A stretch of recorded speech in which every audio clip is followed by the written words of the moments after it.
Hey guys, this is the girl Audrey and welcome back to my channel. So today I am going to be showing you guys how to make my strawberry puree. If you guys came here, you probably already saw my macaroon video that I previously made. If you haven't already, make sure you check that out in the description down below. And in that video, I actually used my strawberry puree. So today I'm going to be showing you how to make it.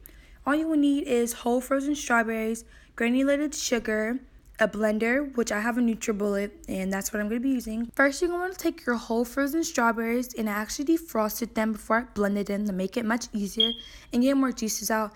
And you're going to want to pour about half of a cup inside of your blender.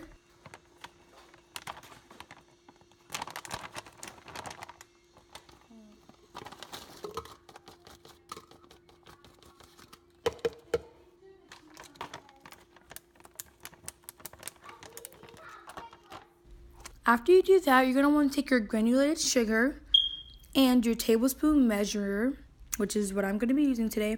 And I'm actually going to be putting about half of a tablespoon inside of the blender filled with strawberries to enhance some of the natural sweetness out of them.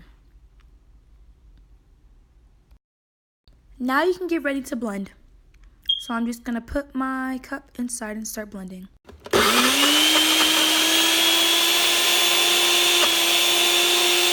I'm going to take my blender and open it.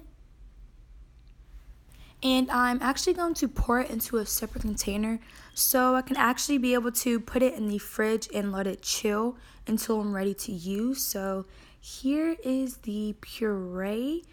It's actually a really nice consistency. It's not watery and it's not too thick. Thank you guys for watching my video. If you haven't already, make sure you hit that subscribe button. And if you enjoyed this video, make sure you guys give it a big thumbs up. If you use this puree in your macaroon recipe, put in the comment section how it turned out for you. And I'll see you guys later. Baby girl, what you doing?